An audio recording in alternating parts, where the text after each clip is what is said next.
I have a physics problem. I need to stand like this. I have a physics problem that I did, and I wasn't happy with the answer, so I'm going to do it again, and I'm going to do it in a generic way. So let me describe the problem. The problem is that I have, again, I'll stand right here so you can see me. Okay, there's a block on an inclined plane with friction.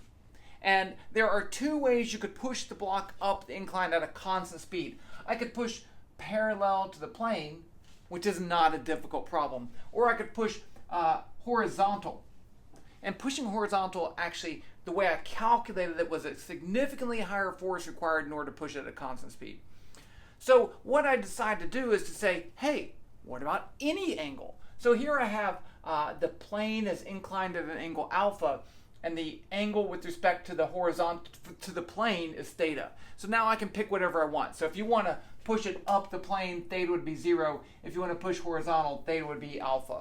And then what I'm going to do is to use this as an opportunity to solve this problem with physics, and then use a Python function as a calculator to calculate all our different values. So we'll really solve all the different versions of the problem. Does that make sense? Okay, let's get started. So the first thing that we want to do is to draw our free body diagram. So if that's my block, I have the following forces acting on it. I have the downward gravitational force, and then I'm going to have the upwards normal force, but that's perpendicular to the surface. So I'm going to draw this little dotted line to represent the plane. So I can draw this right there, and that's in. Next, I have this force right here. So I'm going to put it on this side, and I'm going to call it FP, and this is the angle theta. It's the angle with respect to the plane. And then I have my friction force. If I want to push it up the plane, the friction force would be this way, and I'll call that FF. It's kinetic friction, but I'm just going to call it FF. So those are my 4 forces I want to solve for the value of FP to move at a constant velocity. Okay, let's add this. So this is going to be my x direction, and that's my y. You could pick something different, but I think this is going to be the easiest. And this angle in here is alpha. That's the angle of the gravitational force with respect to the y-axis. Let's just start writing down our forces, right? So I'm going to say F net x. What are the net forces in the x direction? So this is my x direction. Well, what forces are in the x direction? I have a part of my pushing force, I have the friction force, and part of gravity. So if you look right here, this is my right triangle for that force. So this is my x component of the force. That's the adjacent side. So this is going to be equal to, let's say 0. This will be equal to FP cosine theta. And that gives me that component right there.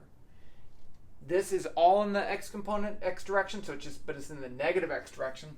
Negative FF, that's it. And then I have this part right here, part of the gravitational force. That's the opposite side of that right triangle. So I'm going to use the sine, and that's the angle alpha. So I have minus, it's in the negative, minus mg sine alpha equals 0.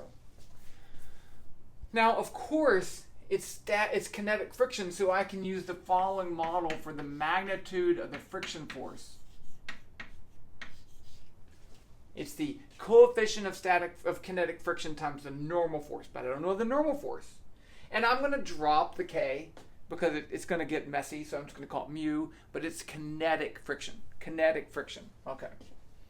Now let's look at the forces in the y direction. F net y is also equal to 0. Well, what forces are in the x direction? I have the normal force, n, and then I have a component of the gravitational force, and you can see here that's the adjacent side of the triangle, so that's going to be minus mg cosine alpha, right? Because that's the adjacent side over there. Then I also have part of the pushing force is in the negative y direction, and that's going to be this component's sine, so that's going to be minus FP sine theta equals 0. Now what I want to do is to solve for FP. So I can put in mu times the normal force up here, but then I need n. So we can solve this for n. Let's do that. So if I add those two things to the other side, I get n equals mg cosine alpha plus fp sine of theta. And then if I substitute in mu k times n for f and this for n, I can rewrite this whole equation. So let's put it over here. I want to make sure I have lots of room. I can go down to here. Looking at my, okay, right here. Don't go below that. Okay, so I have fp cosine theta, and now my friction force is this, so it's minus mu times this, and I'll multiply it out. So minus mu mg cosine alpha, and then I have minus mu times that, minus mu times fp times sine of theta. So that's that term. And then I have that term minus mg sine of alpha equals 0. Now what do I want to do? I want to solve this for fp. So let's move this term and this term to the other side because they do not have an fp in there. I'm going to erase the free body diagram.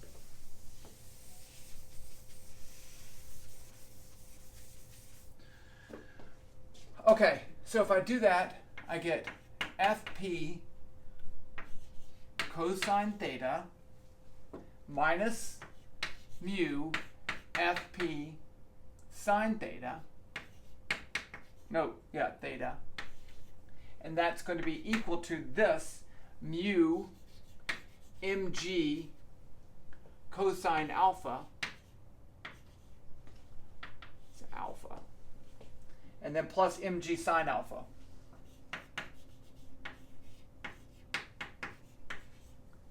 Now I can factor out an fp right here.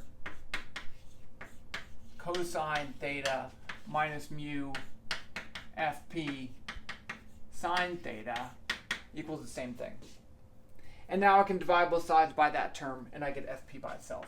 So I have fp is equal to mu mg cosine alpha plus mg sine alpha, all of that over mu, it's mu k, but I'm lazy,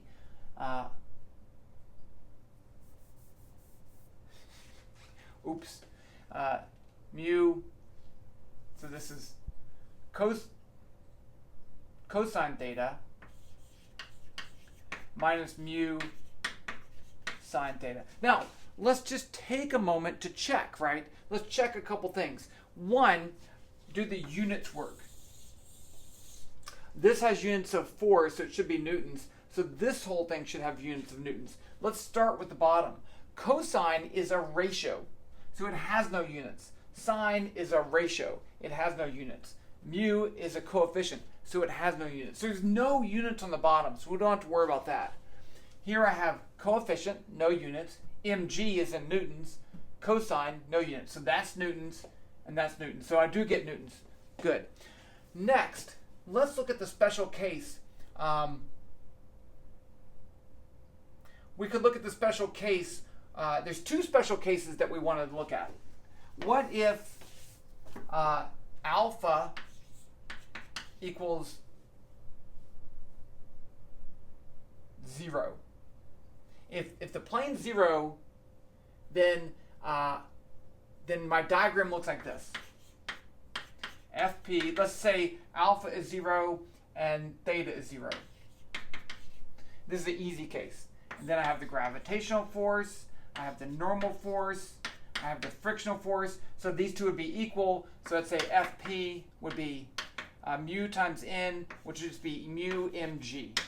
That's one thing I'm going to check. So if both cosine and sine, alpha and theta are 0, do I get that? So cosine of 0 is 1. That's 0. 1, 0. So I just get mu mg. So it did work. Okay. Now the other special case that we could look at is no friction?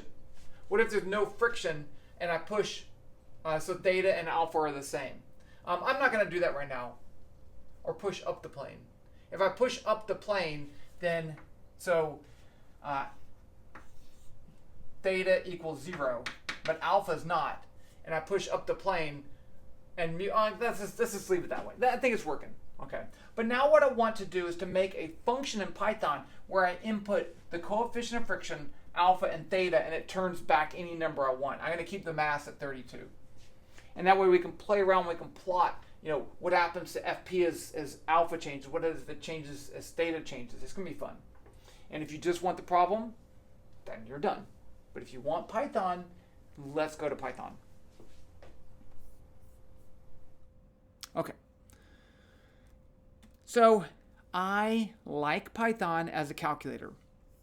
And in fact, I'm using WebVPython, and we can use this to make some graphs. So let's make a graph of, I want to just change the angle theta, but I'm going to keep alpha at 24 degrees. But I want to be able to change that in the future. So what I want to do is to have a function where I feed it all those things, theta, alpha, and mu, and it gives me the force. So let's do a couple of constants first. Let's say m is equal to 32, just like before. G is 9.8. Those are the only things that I need. Now let's make a function in Python. So functions in Python are really useful. It's basically just like this mathematical function. So to do a function in Python, we're going to start with the word def, which means define, and then I need to give the function a name. I'm going to call it, surprisingly, fp. Then I need to tell it what variables am I going to pass to this function.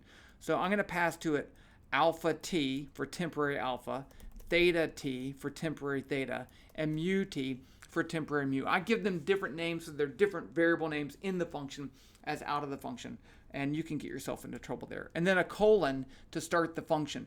Everything that's tab indented is part of that function. Now all I need to do is to calculate the mathematical expression for the force. I'm going to call this ft. You could do it more than one way. And I'm just going to type my mathematical expression right here. I'm looking at it. It's mu, which mu t, times m times g. Now m is a global variable and so is g, so that's fine. Cosine alpha t. And then I have plus mg sine alpha plus m times g times sine of alpha t. All that divided by cosine theta, theta t, minus mu t times sine of alpha. No, theta t. And that's calculated, and then what I'm going to do is I'm going to return that value. So I'm just going to say return ft. Let's try it out. So I'm going to say alpha is equal to, let's say alpha and theta are both 24. Now let's say theta is, well, let's just do this. They're both 24 and mu is 0.5. So alpha is 24 degrees, so 24 times pi divided by 180. Theta is 24 times pi divided by 180. Mu is 0.5. Now we can say print fp equals. Now I can just put the function in the print statement, which is really nice. Fp, and I'm going to give it alpha. You got to give it in the same order. Theta, you got to spell it right. Mu, and it will be in newtons. And let's run that. 381 newtons. So that's the force needed to, let me switch over here to the overhead. What I calculated was the force if I'm pushing horizontal, 381 newtons. Now, what if I want to push up the plane? It should take less force because I'm not adding to the friction, and that would be the case of theta equals 0. So I'm just going to change theta equal to 0, and we're going to plot that again. We're going to calculate that again. I didn't plot anything. So let's just say theta is 0. I'm going to say 0 times, and then I'm going to run that. And it's lower. I think in my other video, which I didn't post on everywhere, I calculated that one wrong. So if I push up the incline, it's going to take less force to move at a constant speed than if I push horizontal. What would happen if I push, theta is 90 degrees? It's not going to move. So as theta increases to 90, the force should get larger and larger and larger. Let's do this up to theta is equal to 60. So I want to print from theta is 0 to theta equals 60. I want to make a graph. That's what we're going to do. It'll be fun. So to do that, I need to make a graph. I'm going to go up here and add a graph, G1 equals graph. I'm going to give it a title. Block on incline. I give it an X title.